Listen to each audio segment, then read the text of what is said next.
女人只是随手展现了医术，竟直接引得各大家族前来提亲。然而狐狸寿夫却很是忧伤，星河看到他的样子不禁笑了起来。你这是担心什么呢？说着直接拉住他吻了上去。这下子安心了吧？放心吧，我不会收他们做寿夫的。星河知道他因为从小的经历，内心敏感脆弱，所以只要多哄一哄就好起来了。一听这话，狐狸脸又红了起来。那妻主要去见他们吗？那些公子打扮的花枝招展的，就是为了能让妻主看上。星河想了一下，觉得还是要见。如今我身份不同以往，有些事情还是要应酬一下的。而且现在奇寒天气降临，还需要各大家族齐心协力，才能保住寿皇城的寿人。花狐狸没想到妻主还会跟他解释，不过接下来的话让狐狸感动哭了。但是徐家人我可不见，他们迫害你的账我还没算呢。随后徐家人就被护卫们打了出去，其他各大家族则被请进了苏府。星河还为他们准备了茶水点心。韩家主提着礼物满是笑意，殿下，这是我们家带来的东西，小小心意还请殿下笑纳。现在星河的地位如同楚王他们，各大家族都不得不重视起来。虽说皇族还有一位公主，但那公主并没有封号。星河平易近人的与众人寒暄起来。过了好一会儿，韩家主忍不住绕了回来，殿下如此优秀，不知我儿可否跟随殿下身边做事？韩家主不敢提做寿夫的事儿，只能先试探一番再说。只要儿子能留在殿下身边，慢慢付出，或许就有机会出现了。韩公子来之前并不了解星河，当看到殿下如此美丽，耳根也忍不住的微微一热。想到寿事表达都比较直接，星河赶紧连忙摇头，多谢韩家主的好意，不必辛苦韩公子在我身边做事。星河也不想再收寿夫，不过对于云青兰的那些话，他还是决定再好好想想。接着星河才说起了正事儿，这种天气会持续很长时间，各位家主还是要早做准备才是。众人对星河的能力有目共睹，这番提醒让他们不得不重视起来。此时燕赵也正被家主罚跪在祠堂里。家主和寿夫听说了江墨川的事情，对柳梦妍也产生了怀疑。你说当年是不是柳梦妍害的小磊，然后伪造成苏星河做的，而他却成了救小磊的人？一来二去让赵也对他动了情。燕寿夫仔细想想好像也对，那我们可不可以请苏小姐帮忙看看？当年他们可是最好的闺中姐妹，这个忙他会帮的吧？燕家主其实心里也没有底，当年赵也不管不顾取消婚约，甚至还辱骂过他，我们当时也没弄清事实真相，如今所有痕迹都被抹去，也无从查起了。虽然没有把握，燕寿夫还是想要试试，不能任由小磊那个样子。苏小姐的医术或许真能救他，这时候脸面什么的都不重要。看着外面飘起的雪花，燕家主还是下定了决心，等小磊从别院回来，我亲自去请他。段家宅院此时正忙着收拾家当，他们即将离开皇城前往边关。然而自从回来后，段庭轩就将自己关在了房间，整个人颓然地坐在窗边看着雪花。大哥，你还好吗？自从回来后你就没吃过东西。段庭树心疼爱自己的哥哥，看着他日渐消瘦，心里很是难过。段庭轩看着弟弟，露出了苦涩的笑容。此时他脑海里全是在苏家的回忆。那时候星河喜怒无常，虽然用尽方法要跟他们结亲，可在吃穿上从没有短缺过，甚至苏家主也会对他们多加照顾。总之也没真的伤害他们。弟弟的问话打断了思绪。大哥，你还在想苏小姐吗？是啊，想起了之前的很多事情，突然觉得是大哥错了。若是当年没有强行解除契约，会不会像温南希他们一样，能够在他身边守护着他？大哥不要自责，大哥在我心中很好很好，谢谢你安慰我。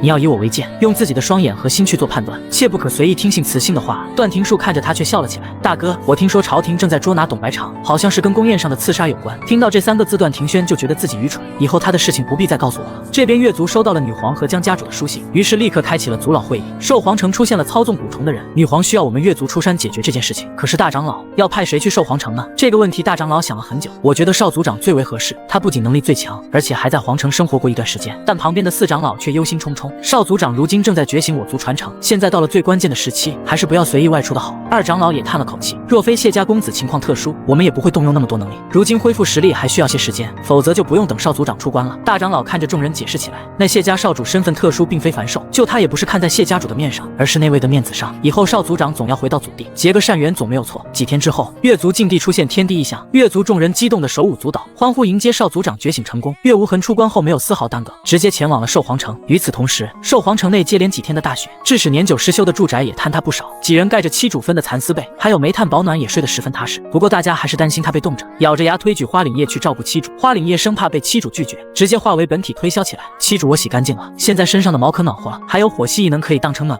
星河愣了一下，才反应过来啊，对，花岭叶自带大火炉，自己的寿夫干嘛不用？好啊，你上来让我若阿一下。花狐狸跳了上去，钻进了被窝，顺带用尾巴将星河卷了起来。妻主喜欢吗？喜欢。星河摸着狐毛连连感叹，好暖和呀，都感觉不到外面的风雪了。小狐狸可开心坏了，总算能为妻主做点事儿了，咱也是有用的狐了。星河靠在花狐狸的怀里，很快便睡了过去。看着怀中人儿恬静的睡颜，小狐狸忍不住的亲吻他的额头。虽然很想跟妻主亲近，可看着他疲倦的样子，终究没敢乱动。第2天醒来时，管家来报，小姐，门外有人送来这个。星河打开纸条一看，便将来人请了进来。小的见过殿下，家主说公子在刘府病了，要请大夫去刘府为公子看病。星河知道进入刘府的时机到了，于是乔装打扮了一番，随来人而去。江家主看到星河的装扮，便明白了一切。我已将实情告诉了墨川，他知道该怎么做。星河冷漠的点了点头，他对江墨川完全无感，没亲手杀他是因为因果牵连。不过江墨川也被柳废了，自然也不用他亲自动手了。江家主看到星河的态度，只能无奈的叹气。若不是需要合作，他根本不会与江家有任何牵扯。当二人来到柳家后，便被管家带到了后院。宿主，这个宅院里的气息阴冷，隐约间还有黑气冒出。星河立刻变换了嗓音：江家主，我治病救人有我的规矩，闲杂人等请一律离开，可别想偷师学艺。待下人都退出去后，江家主才松了口气。苏小姐，可有什么办法？你先进屋去看令公子吧，我先查看一番再说。紧接着，星河走到树下施展时光回溯，时间来到2年前的夜晚。那时柳梦妍刚刚回到柳家，然而半夜她却化为本体，在院中开始劫私布阵。女人正在施展时光回溯，竟看到蜘蛛兽人正在布阵。当柳梦妍布好阵法后，直接虚弱的瘫倒在地，旁边的小厮连忙扶住了她。小姐，你没事吧？柳梦妍缓过神来，还有些虚弱。我没事，就是耗费了全部精神力，休息一会儿就好了。对了，去把我的丹药拿过来吧。小厮慌忙倒出丹药递给了他，吸收丹药后他才缓和了神色。吃过这一颗丹药后，还剩最后一颗了。小厮趁机劝说起来，等小姐把那些人娶到手后，小姐的精神力和实力都会增强，就不需要丹药补充精神了。若是还能得到一丝气运，更是有无数好处等着小姐呢。柳梦妍撇了撇嘴，很是不满。你以为娶天命之女的受妇很容易吗？看出她的不悦，小厮连忙恭维起来。小姐出手还不是手到擒来吗？如今苏星河的灵魂出了问题，到处惹是生非，她的受妇都开始厌恶她了。这对小姐来说真是千载难逢的机会，有这个恶词做对比，他们一定会喜欢上小姐你的。柳梦妍皱了皱眉，并不高兴。你别站着说话不腰疼，那可是她的命定受妇，若不是灵魂出了问题，他们会与她走到最后的。而我横插一脚改变了天道轨迹，说不好降下雷劫，我很可能会丢了性命。小厮神秘兮兮地看着她，小姐不必担心，咱们又不是要害死苏星河，只是接近她的受妇不会有什么问题。再说有我们族的秘法守护，这几年天道也发现不了什么，而且属下早已打听清楚了，是他们厌恶苏星河在先，因此没有一个受妇与他结亲。再说又不是小姐强迫他们喜欢你的，这可不能怪小姐。等跟他们结契，获得所有力量，就可以顺利完成任务了。柳梦妍皱着眉没有说话，似乎心底还有所抗拒。小姐，族人被压制在灵气稀少的九幽境地，族里牺牲了那么多兽人，才送我们来到这里。说着，小厮扑通跪了下去。为了我族大业，为了等着你回去的人，小姐一定要坚持下去啊！听到最后的话，柳梦妍神色动容，小声呢喃起来：是啊，还有人在等我回去，我不能死。既然江墨川本该是第一受俘，那就从天赋最强的他先下手。二人离开槐树附近后，星河也无法看到更多的画面了。再次看到时，小厮已经走进了屋里。小姐，我已经迷惑了江刀，得知江公子今天会去聚贤楼。画面中，柳梦妍打扮一番后离开，再次回来时却愤怒地摔了茶壶。这个江墨川根本不好接近，我的媚术对他完全没用，不愧是他的命定受俘啊，就是浪费了我的精神力。一旁的小厮又开始出谋划策，小姐想要江墨川喜欢上你，可以故意跟苏星河发生争执，当江墨川他们厌恶他的时候，就会发现小姐的无辜善良，然后一步一步地喜欢上你。看到后来的画面，星河才明白起来，原来当初发生的事情都是柳梦妍针对他故意设计的。与此同时，旁边的房间里，江家主心疼地看着儿子，怎么又瘦了？是不是哪里不舒服了？难道是他虐待你了？江墨川无奈地摇了摇头，柳梦妍的心思不在我的身上，自从我身体虚弱后，就没再动过我了。他现在全部心思都在燕赵野那，似乎是急不可耐地想要得手。一想到蜘蛛兽人，他的胃里又是一阵翻江倒海。江家主怕他犯蠢，再次嘱咐起来：我带苏小姐来了，你可别再恶言相向。我还听说你派人在流放路上，甚至是北罗部落去刺杀他，你可真是无药可救了。江墨川苦涩地咳嗽起来：爹，无论你信不信，我没有想过要害死他，很多时候都是江刀下的命令。只有一次我让江刀给他点教训，不过只是想阻拦他回来而已，但没有想要杀他。这话让江家主很是恼火。你现在说这些有什么用？江刀已经死了，死无对证，知道吗？就算我相信你，但别人不会信。雌性珍贵，他曾经还是你的妻主，你的手下害他，所有人就认定是你下的命令，而且你在很多场合对他出言不逊，但凡正常的雌性都不会原谅你。如果你对他下过追杀令，就算他不动手，你觉得他的受夫们会让他受委屈吗？你现在应该是个死人了。江墨川知道这话并非危言耸听，此刻他心底懊恼后悔，急火攻心的咳嗽起来。江家主连忙上前帮他拍背，却发现他竟瘦得那么厉害。都怪我之前太过纵容你了，如果你不那么自负，能够对苏星河好一点，至于是现在的结果吗？回答我。你也别说当时苏星河多么不好，那人家温南希怎么不为所动呢？所以你还是多找找自己的问题，这么多年都是那个样子，那你有没有好好对待人家？回答我。江墨川虚弱无力地靠在墙头，是我的错，我当初确实说了很多残忍的话，伤了他的心。此时他才终于明白，成亲仪式上的星河压根看不上他，更不会因为他破坏仪式，现在想想就觉得丢脸，只是这自负的代价实在太大了。过了不久，星河走了进来，这是冻伤膏，擦在冻伤的地方，能快速让你好起来。做戏做全套，别让柳梦妍看出端倪。还有，他是来自九幽的蜘蛛兽人，从一开始接近你们就是精心设计好的骗局。星河四下看了一圈，提醒道：这里有他布置的吞灵阵，能够不断吸取周围兽人的血力和异能力量。刚刚我用符文压制了一下，这还有我配的药，可以暂时保你不死。若想要彻底解除蛛丝和邪术，就需要月族人出手了，只有他们的秘法才能解除邪术。星河解释完后便转身离开，要不是系统说过因果关系，他才懒得管江墨川的死活。突然，江墨川在身后喊了起来：“对不起，我没想过害死你。”此刻他只觉得浑身痛得厉害，分不清是心疼还是蛛丝的原因。这个道歉让他感到可笑。若非我的受夫们，还真死在你的手中了呢。若我现在已经死了，难道江公子会对我的尸体说对不起吗？江墨川一时语塞，只觉心口苦涩难受。他感觉得到星河对他发自内心的厌恶。画面一转，星河回到了苏家，刚走进院，温南希便迎了出来。妻主，燕家主他们前来求见。星河似是猜到了什么，好，我换身衣服去见他们。自从燕兆磊出事以后，燕家人全都怪到了他的头上。虽然碍于苏家面子没有动手，但从此后便断绝了联系。燕家主愧疚地看着星河，苏小姐，当初是我们弄错了，特来跟你说声抱歉。我收到了你的道歉，没什么事就回去吧。星河神情冷漠，完全不想搭理他们。为了女儿，燕家主只能硬着头皮把话说完。苏小姐，小磊的身体情况越来越差，我们只能厚着脸皮前来求你。看在你们是闺中姐妹的份上，求你救救小磊吧。提起燕兆磊，星河的神色柔和了许多，那是他年少时为数不多的朋友。只是自从小磊出事后，燕家却拒绝了他的一切探视。现在他们出现在这里，究竟发生了什么事？得救了，得救了！星河再次出手救了燕家。燕家主急切的想要治好女儿，现在有了一线生机，怎能轻易放弃？我们可以付出任何条件，只要苏小姐能够出手救救小磊。星河拿起药箱告诫他们：我先说好，他的情况我并不了解，能否治好也不确定。一听有戏，燕家主激动起来，只要苏小姐能去看看，我们已是感激不尽。来到燕家时，小磊正蜷缩在角落里一动不动，他好像很怕见光一样，抱着自己不断发抖。苏小姐，小磊总是这个样子，有时还会大喊大叫，那时只能将他绑起来，以防伤到别人。纵然心里有些准备，但看到眼前的场景，星河的内心还是感到酸涩难过。当星河向他靠近时，燕兆磊害怕地喊叫起来：走开走开，不要过来啊！小磊别怕，我是苏星河啊，我不会伤害你的。说着便哼唱着一个曲调，那是儿时俩人经常唱的旋律。刚刚发疯的小磊突然安静了下来，呆呆地看着星河。看到这一幕，燕家主的眼泪一下流了出来。他们都无法靠近的女儿，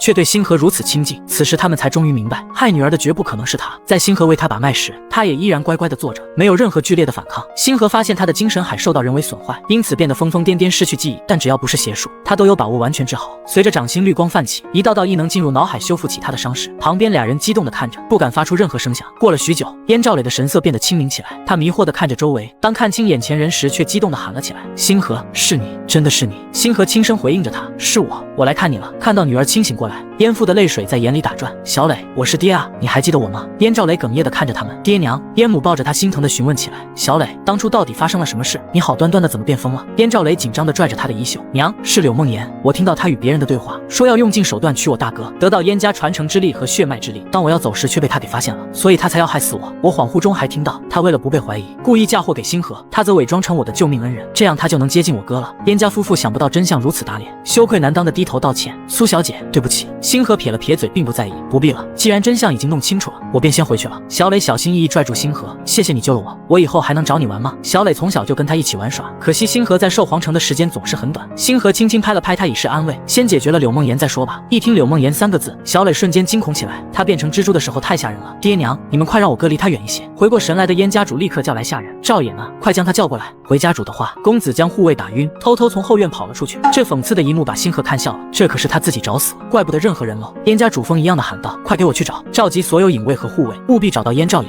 星河拿起药箱准备离开，他并不关心燕兆野的生死。看着星河离去的背影，他明白燕家再也无法靠近他了。真相反而是燕家亏欠了星河。苏小姐，当初的事情是我们对不起你，我们欠你一声道歉。这些银票不足以表达你对燕家的恩情，但凡苏小姐有任何需要，我燕家必定赴汤蹈火，在所不辞。这份救命之恩实在太重，重到只能用整个燕家作为回报。原来燕兆磊才是从小培养的继承人，救了他等于救了整个燕家。星河随手接过了那张银票，才发现是上万金色金币。不过这钱收的的确心安理得。从燕家出来后，星河直接去了皇宫。另一边，燕兆也正走进一处宅院，但却隐约有种不舒服的感觉。燕公子，你总算来了。小姐病中还在叫着你的名字。当初为了救你妹妹，小姐动用了不少力量，到现在还没恢复过来。燕公子，我们小姐真正想念的只有你啊！娶江公子也是家里逼迫，并不是小姐的本意啊。小厮的话让她感到愧疚，自己一直没有好好照顾她。这次听说她病得很重，于是不顾父母禁足也要跑来见她。燕兆也看到虚弱的她，很是心疼。梦言，你还好吗？对不起，这段时间没法出门来看你。柳梦言眼底掠过一道光芒，她不能让燕兆也清醒过来，现在必须先下手为强。她咳嗽着拉住他的手：还没吃饭吧？你尝一尝我亲自熬的粥。燕兆也心里满是思念，哪里还有心情吃饭？但在柳梦言温柔的攻势下，还是顺势的吃了几口。突然浑身无力的感觉席卷而来，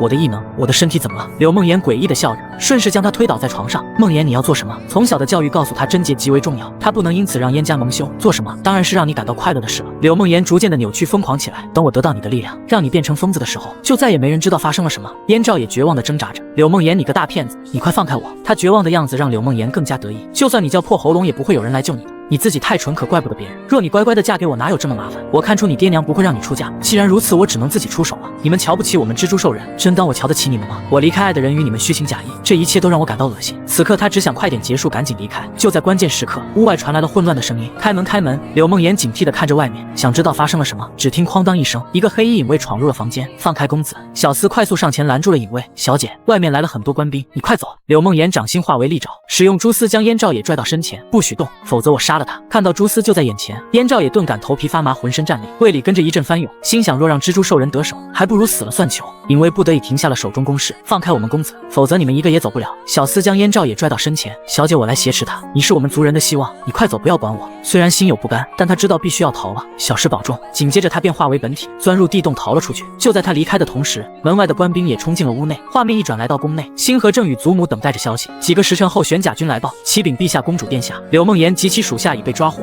柳家上下全部查封。好，连夜审问，不要让他们死掉。待统领下去后，女皇转头看向了星河，你要亲自去审问或者看看吗？祖母，专业的事情交给专业的人吧，我先回家了。要是回去晚了，他们又该担心了。女皇心疼的点了点头，回去好好休息，等结果出来，祖母再跟你说。对了，上次暗杀的事情有些眉目了，背后都指向了楚王等人，在皇宫里没有什么亲情可言，他们既然敢对我动手，你也要多多防备啊。星河明白祖母的担忧，他中蛊的事情与后宫脱不开关系，如今只等证据充足，一网打尽了。好甜啊，好甜啊！想不到儿时的竹马会是他。星河回到苏府后，将今天发生的事情告诉了几人。小狐狸站出来，一脸的傲娇。当初他还想对我用手段来着，我根本就没信。他从小就见识过后宅的那些手段，小小柳梦妍可没机会靠近。沈慈安慵懒的接过话来，那个燕赵爷也算命大，还被及时救下来了。几人吐槽的时候，门卫禀报说云青兰求见。这个名字像是开关一样，几个男人齐刷刷的看向了星河，感受到灼灼的目光。星河低着头默不作声，看到他的样子，温南希轻叹一声，去把云公子请进来吧。他知道妻主想见他又不好开口，可妻主想做的事情，他应该支持而不是阻拦，没什么比他开心更重要的了。听到这话，星河暗暗松了口气，他很在意几人的想法，不想让他们因此事而不开心。几人知道云青兰与将他们不同，找了个借口把空间让给了妻主。看到他走进来，星河忍不住好奇，云公子你怎么来了？云青兰看他看得出神，强压着心底翻涌的思念。下午官兵搜查柳家的时候，我便有些担心，你想着过来看看。星河对他也有种说不出的亲切，依稀记得儿时曾经有段美好的时光，只是那些回忆还没完全恢复过来。我没事，那些官兵是去找燕赵野的，顺便将柳梦妍也给抓了。看他云淡风轻的样子，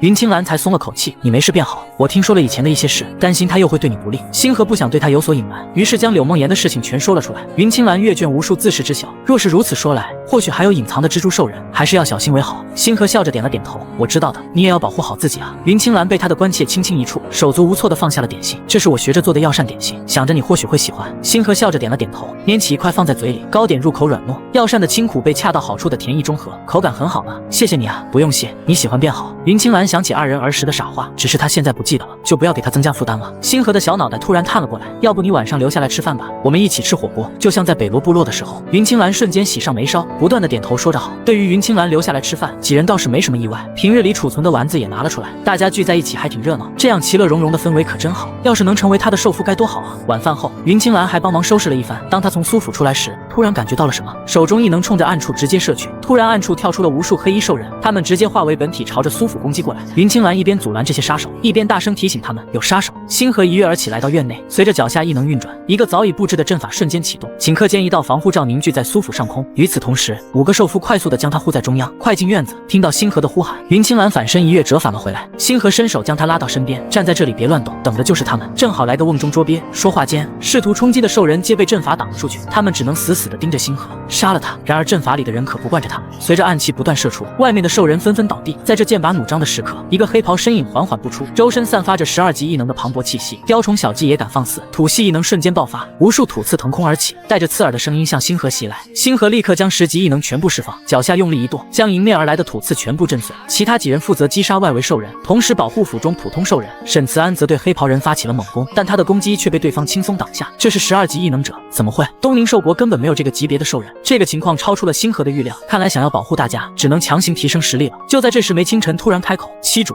我卜算出他使用了特殊力量，只要拖住他1个时辰，他他的力量就会失效。星河深谙其道，想必与他吞噬木系异能一个道理。随后他与沈慈安一起配合，借用地面阵法不断阻拦黑衣人的进攻。与此同时，他还操控着藤蔓刺向那些刺客，无数植物顷刻疯长，使攻击来的蜘蛛兽人苦不堪言。黑袍人看到他的操作，气得浑身发抖，随即他开始疯狂地攻击星河，不给他再次释放藤蔓的机会。沈慈安护着星河疯狂反击，同时使用血族秘法，才堪堪刺伤了黑袍人。然而异能等级实力悬殊，半个时辰过去，星河脸色惨白，有些虚脱。七主你怎么样了？我没事，你们快护着屏障，苏府的老人不能出事。话音刚落，云青兰快速来到他的身边。苏小姐，我把异能力量转给你。不行，异能力量怎么能转给旁人？苏小姐，我云族有雷系秘法，可用特殊方法与木系融合，相信我，这是力量融合不会伤害到我，否则这么战斗下去我们都会死的。自从边关战斗后，云青兰潜心研究雷系秘法，只是没想到这么快就派上了用场。星河点了点头，不再拒绝。当二人十指相扣时，雷系能量快速涌入到他的体内。待力量融合后，星河的藤蔓上布满了雷系功法，随着巨蔓青藤再次破土而出。只听噗的一声，连同黑袍人在内的兽人都被串了个透心凉。看着眼前的危险已经解除，云青兰再也支撑不住，晕了过去。星河检查过后也松了口气，他只是力量耗尽了，休息休息就没事了。经过一夜的战斗，星河很快也睡了过去，只是梦中却回到了儿时的场景。那是父亲第一次带他去云家游玩，丫鬟带着他在院里闲逛的时候，却在池塘边看到了一个身影，小小的人影孤寂地坐在椅子上，时不时的还会咳嗽一下。星河睁开丫鬟跑了过去，眨着眼睛好奇地打量起来。少年愣了一下，轻声询问：小妹妹，你怎么在这里啊？你是迷路了吗？5岁的丫头眼里充满关切。哥哥，看你的脸色不太好啊，是不是哪里不舒服啊？还不等他回答，丫鬟连忙跑了过来。少爷，他是苏星河，家主正在谈事，我带他出来逛逛。云青兰摸了摸身上没什么礼物，就从腰间解下了玉佩递给了他。哥哥没事，这个是哥哥给你的见面礼。小丫头开心地收下后，又从身上拿出了一个铃铛球，这个先给哥哥，等我找到更好的礼物再做见面礼。看得出这是他喜欢的玩具。少年连连摇头，哥哥给你礼物是应该的，不应该收你的东西，这是给哥哥的，带着可以保护哥哥。看他认真的样子，云青兰也被他逗笑了。好好好，哥哥带着。一旁的丫鬟有些惊讶，少爷竟然笑了，我还从未见到少爷笑过呢。在他的印象里，少爷总是一个人呆着，更没有跟谁说这么多话。可他刚刚跟苏小姐就这样，10岁的少年和5岁的星河，你一言我一语的聊了起来。不多时，云青兰站了起来，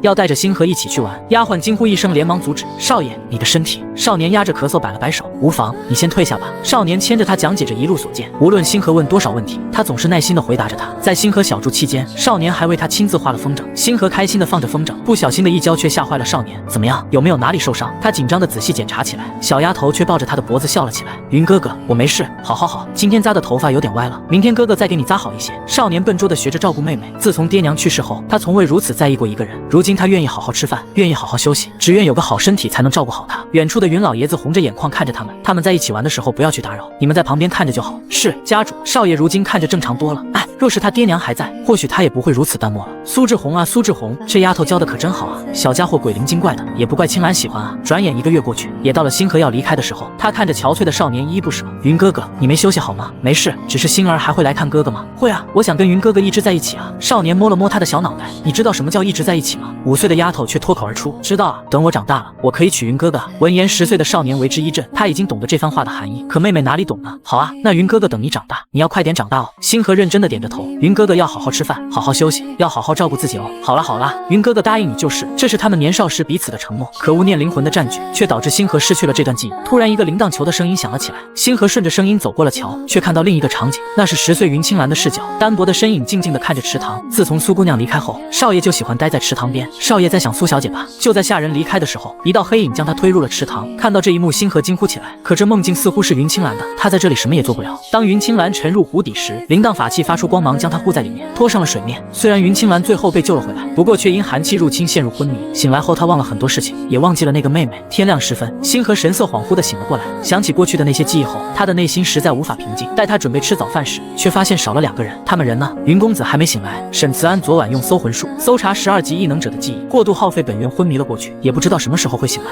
女人看着昏迷的受夫，心痛不已。曾经无所不能的男人，竟脸色苍白地躺在床上，他气血怎么亏损得如此厉害？星河看着他满是担忧。宿主，沈慈安本体可是血族兽人，搜魂术耗费的精力，实际就是他的气血。不过血族兽人嘛，多吃点补血的东西会好得快一点。那等他醒来后，我给他开点补气血的药喝吧。系统点了点头，继续说道：血族兽人一旦跟雌性结契后，雌性的血对他会有致命的吸引力，让他忍不住想要吞噬。但他面对宿主却强忍着本性，这意志力真的好强啊！星河以前并不知道这些，想不到他竟独自默默承受。随后星河便用异能治疗起来，结果一下进入了他的精神视海。那是一座在迷雾中的巨大宫殿。星河刚刚走进宫殿，背后却响起了轻柔飘渺的声音。音。妻主喜欢吗？眼前的男人如同暗夜魅妖，那勾魂摄魄的模样看得星河一愣。慈安，你怎么样了？我正想抚平精神海的躁乱，却来到了这里。你现在感觉好点了吗？男人眼中透着缱绻优美，将他的手放在自己心口。妻主，我这里难受。星河看着他，不由得心中一紧。然而下一刻，猝不及防的一吻让星河瞬间呼吸微乱。慈安。你，妻主别动，让我抱一会就好。星河身上的气息让他无法自拔，随着不断落下的痕迹，星河只感到有些招架不住。他不会要做什么吧？在识海里都是精神体，他不会想要吞血吧？似乎感受到了他的担忧，男人温柔安慰道：“妻主别怕，我不会伤害妻主的。”不知过了多久，血雾渐渐散开，星河才从精神海里出来。哎呀呀！狗男人只顾抱着我，都忘记问他宫殿里的那一幅画了。紧接着他又来到云青兰的房间，看着他还在昏睡，星河有些自责：“对不起，我不该忘记儿时的承诺。想不到兜兜转转，长大后我们又再次相见相识。等你醒来，我会履行承诺的。”说着又为云青兰把了把脉，她的身体没事，但为何还没有醒来呢？宿主不必过于担心，等她休息好了，自然就没事了。不过若是宿主能跟她结气，说不定会。星河红着脸连忙摆手，哪有那么快啊？等她醒来，我还有很多话想跟她说呢。次日，星河就被女皇召进皇宫，亲眼看着孙女安然无恙，他心里才算松了口气。随后又立即下令严查昨晚刺杀一事，只要找到蜘蛛兽人，杀无赦。转头又慈爱地看着孙女，月族这次派了少主前来，算算时间，再有3天也就到了。星河一下想到了月无痕，前身似乎对他避之唯恐不及，两个人更是井水不犯河水。月无痕在苏府时就像隐形人一样，然而连续3天的大雪，致使兽皇城周围出现了很多灾民。星河从空间拿出很多物资赈灾，同时还在城外搭建了免费的粥棚，大家排队啊，别挤别挤都有啊，慢点慢点，别着急。这边温南希帮忙维持秩序，花岭叶和萧继寒负责熬药煮粥，梅清晨则忙着给灾民发放物资。多谢公主殿下，咱们公主可真是大好人啊。那是啊，难怪这粥这么香呢，你看里面还有肉丝呢。星河发完粥后，接着又去治疗受伤的灾民，他的付出百姓全部看在眼里，他们打心里感激着公主殿下。为了让灾民能继续生活下去，星河又安排苏家的庄子雇佣他们，不仅提供住宿，还有金币可拿。虽然雪灾事发突然，但星河却安排得井井有条，避免了因灾害产生的混乱。与此同时，魏景墨组织魏家搜集物资，以最快的速度来到城门口帮忙。可他看到星河的时候，却不受控制的心跳加快，那种激动的感觉让他无法控制。公子，你身体不好，这外面天寒地冻的，小的们忙活就行了。心腹魏东这次没有劝阻，他明白自家公子的心思。公子做这一切只为能再看他一眼，可公子爱上了最不可能的雌性，这种事情任谁也帮不上忙啊。魏景墨的咳嗽在旁边响起，他看着风雪中那忙碌的身影，心中越发苦涩起来。魏东为了让他心里好受点，于是拿其他几人举了反例。公子，那几个公子跟苏小姐彻底没戏了，可你的手臂红纱还在，或许还有一点可能呢。其实魏东也不相信自己的话，像苏小姐那样优秀的雌性，怎么还会吃回头草呢？魏景墨听后摆了摆手，先去施粥吧，再让大夫过去帮忙治疗灾民。魏家是顶尖世家，千年底蕴，所以他带来了很多物资和药材，确实减轻了星河的负担。他的出现也引起了不小的议论。我听说魏公子曾是殿下的寿服，不知为何后来取消了。真的吗？公主殿下那么人美心善，他是脑子进水了吗？要我说啊，这些高门大户的事少说，咱们老百姓也弄不清楚。这些议论仿佛洒在伤口的盐。是啊，他是后悔了，可世界上没有后悔药可吃啊。魏东摇头叹气地看着他，自家公子怕是生了心病，无药可救的那种。画面一转来到江家，女皇念及江家祖上有功，帮江墨川解除了与柳的契约。老江用星河的药方给他喝下后，总算让昏迷的江墨川醒了过来。女皇陛下说，越族人这几天就会到达皇城，到时候你就没事了。江墨川一脸平静，内心毫无波澜，他觉得如今活着心却死了。老江看他这死样子，气得咬牙跺脚，你怎么遇到点挫折就要死要活的？你知道那些灾民为了活下去有多努力吗？江墨川麻木的神经一紧，兽皇城出现灾情了，3天积雪房倒屋塌，很多百姓流离失所无所归处，可公主殿下却在救灾，他可不会整日沉浸在感情中。就算你跟他没有可能了，但你别做让他瞧不起的事情。若不是他出手相救，那你现在早死在柳梦言手里了。江墨川只觉心头一紧，突然站了起来，父亲，请江家安排人手准备救援。老江一副早已料到的神色，我已经派人去安排了，这2天物资粮食金币就会到位。孩子啊，好好活着，你才能做更多的事情，才能帮助更多的人，明白吗？兽皇城的另一边，段家得知星河在赈灾后，也在积极准备着物资。屋内段庭树兴冲冲地讲述着，哥我找人打探过消息，董白长已经全部交代了，他早就是柳梦言的人了，接近你更是一个阴谋。而施救你的小女孩其实是苏小姐，是董白长偷了她的玉佩，冒领的救命恩情。说着拿出一个玉佩递给大哥，你看这个玉佩下有个隐秘的苏字。看到玉佩时，段庭轩感到天旋地转，原来他儿时遭人暗算，从后山悬崖掉落下去，好在掉落水中被冲到了岸边。他在迷迷糊糊的时候被一个小姑娘救上马车，而他当时意识模糊，只看清了衣角玉佩的形状。你醒了，你小子命真大啊！幸亏小姑娘给你吃了解毒丹，否则就算大罗神仙也难救你了。大夫，你知道他叫什么吗？来自哪里吗？这个老夫就不知道了，姓名来自全然不知啊。然而阴差阳错之下，长大后的段庭轩在董白长的腰间看到了玉佩，于是便将他当做了救命恩人。回忆起过往，段庭轩眼里涌起浓浓的杀意。我要见董白长一面，有些事情我要弄清楚。段庭树心里也是五味杂陈，大哥认错了救命恩人，也从此错过了苏小姐，可惜再也没有回旋余地了。刑部地牢内，董白长披头散发的关在里面。当他看到来人时，激动的大喊：“段庭轩，你是来救我的对吗？我就知道你一定会救我。我不是来救你的，我是来送你最后一程的。”他的声音毫无感情，冷漠至极。不会的，不会的，你不能见死不救。段庭轩，我救过你的命，你忘记了吗？董白长内心害怕的尖叫着，他感到了对方透出的杀意。董白长，你该死啊！这明明是苏家的玉佩，是苏小姐救了你，而你却偷了她的玉佩，来我这冒领救命恩情。董白长悬着的心终于死了，他知道自己被秘法审问过了，恐怕已经交代了所有事情。哈哈哈哈哈！他那不是救命，是施舍。他到处救人是故意给别人看的，他都是装的。凭什么他懂那么多？凭什么他要被所有人宠着，而我却遭到家族迫害，狼狈不堪？我只是偷了他一个玉佩而已，我有什么错？董白长的神色愈发狰狞起来。段庭轩闭了闭眼，试图让自己平静下来。你说一说那时候的他吧，我便不再为难你。董白长突然安静下来，回忆起了那段过往。在我10岁那年，被家人迫害，受了重伤，是我爹用性命为我赢得一线生机。然而我最后体力不支，倒在了路边，是他的马车经过才救了我。那年他才8岁，亲自为我抹药包扎伤口。你知道我多感动吗？我若是个雄性也会喜欢他的，但我不会像你们一样，我绝对不会离开他。可我是个雌性，我只能嫉妒他，但我从来没想过害他。后来在见到他时，他的半边脸都被毁掉了。我知道那不是以前的他。柳梦言曾经说过灵魂夺舍，我猜那时候他可能被夺舍了，所以那时候接近你，我并没有什么心理负担。我知道如今的他才是真正的他。不过段庭轩，你已经没有资格在他身边了。最艰苦的时候你抛弃了他，你已经失去一切资格了，知道吗？说完他又笑了起来，那笑声透着无奈与不甘。他多希望自己是个雄性，那样他才能喜欢儿时的救命恩人。为了给父母报仇，我选择了与柳梦言合作。他知道你的行踪，可以故意制造我跟你偶遇的机会。柳梦言还想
过往，不会嫌弃你。燕兆磊的话虽然重了一些，但也是担心大哥再次犯浑。这番话让他身形晃动了几下，竟有些站不稳。看他这样，妹妹也很无奈。这次幸亏星河出手，要不然他就完了。与此同时，江段、燕寒等各大家族陆续将赈灾物资送到城门口，效仿着星河的方法，接收一些无家可归的灾民。几天后，雪渐渐小了下来，灾民也得到了妥善的安置。就在他们即将离开的时候，纷纷跪下感激公主对他们的帮助。星河连忙将他们扶起，大家快起来，快起来！以后回去要好好生活。开春后再多种点粮食作物，有不懂的也可以来问我，我会为大家一一解答的。说话间，远处一行车队缓缓来，立刻引起了众人的议论。快看，有车队来了！这支车队好特别啊！是啊，这些马车的样式从来没见过呢，不知道马车上坐的是什么人啊？听到声音，星河抬头望去，就看到了马车上的月族族徽，这是月族的车队，看来上面坐着的就是月无痕了。可他的容貌怎么想不起来呢？对于月无痕的出现，温南希隐隐感到不安。月族兽人是巫山神殿的后人，一直偏安于居住在南疆。当年有些特殊原因导致他离开苏府，但他这次回来会做什么呢？星河担忧着谢归雪的情况，想来月无痕会知道吧？看他脸色不好，温南希轻声询问：怎么了？是哪里不舒服吗？没什么，就是你还记得月无痕的样子吗？我对他的记忆很是模糊。温南希自是明白其中缘由，他拥有巫山血脉，若不想让人记住他的样子，旁人确实记不住。而且他在苏府的时候，大多时间都在闭关修炼，而你们之间的确没什么接触。星河点点头表示明白。不过他为何成为我的受夫呢？你们的婚约是祖父与月族大祭司一起定下的。星河没想到会是这样的，正在思索间，下人来报，公主殿下，云公子醒过来了。星河激动地看向温南希，我先回府看看，你们忙完也一起回去吧。好，我跟他们说，你先回去看看他吧。星河点点头，转身上马，直奔苏府而去。两人亲昵的一幕被远处的魏景墨看在眼里，原来雌性会对兽服那么好，真是羡慕温南希他妈。云清兰很爱干净，醒来第一时间便是沐浴，突然开门的声音让他一惊。星河站在门口，脸色一红，赶忙转身向外走去。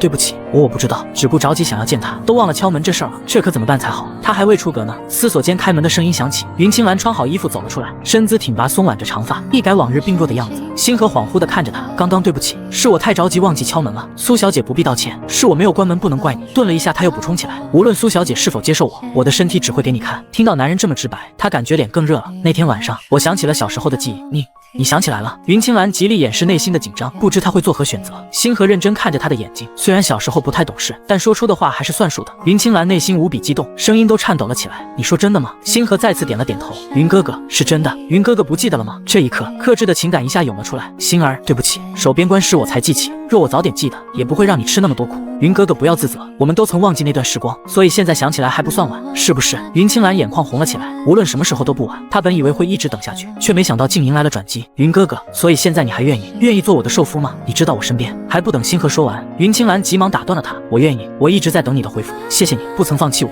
为了给他安全感，星河上前抱住了他。云哥哥，我会找人去云家提亲的，有什么要求你尽管提。遇到心爱之人一秒都敢漫长，不必如此麻烦，我没有任何要求。若是可以，今晚我便想做你的受夫。他不在乎那些仪式，只想早点结气才能心安。星河明白他的心意，但也不想让他太过委屈。你是云族少主，仪式不能太过简陋，会让人低看云族的。我既答应了云哥哥，便不会食言。云哥哥可以先住进来，至于仪式礼节一样不能少。好，一切听你的。他明白星河是在为他考虑。随后两人聊起了小时候的事情，感情更加亲近起来。另一边，段庭轩回到家后，翻遍了家中所有古籍，都没有找到关于夺舍的记载。为了了解背后的势力，找到伤害星河的人，他告别家人，踏上了去段家祖地之路。他相信那里或许会找到答案。这天晚上，星河将云清兰的事告诉了几人，不过他们并不感到意外。只要妻主做的决定，我们都会支持你。小狐狸觉得先来后到没有问题，妻主和云公子小时候就认识，确实没法介意什么。萧继寒一副了然的样子，他就知道妻主对云清兰不太一样。没半仙自知理亏，妻主能接纳他就不错了，根本不敢争风吃醋。沈慈安并没表态，因为还在昏睡着没醒。既然大家都一致通过，俩人结亲的事情便提上了日程。晚上，星河被女皇召见进宫，刚走进大殿，一个身姿颀长的身影便映入眼帘。见到外人在场，星河没有直接称呼祖母，拜见陛下，不必多礼。这位便是月族少主月无痕，他刚刚把脉发现蛊虫，一会儿他会为朕进行解蛊。女皇叫孙女过来也是为了安心，若是解蛊失败，整个东陵兽国也要交到他的手中。月无痕拱手微微行礼，见过公主殿下。他的声音如清泉般带着独特的韵律。星河看向他时才发现，这是他第一次看清男人的容貌。月少主不必多礼，麻烦月少主亲自为陛下解蛊。殿下放心，无痕职责所在，自当义不容辞。说话间，他看向星河，眼里闪烁着复杂的情绪。星河站在原地，静静地望着对方。既然是陌生人，为何他的声音竟有熟悉的感觉？女皇不再多言，既然星河到了，那就开始解蛊吧。月无痕领命后开始解蛊，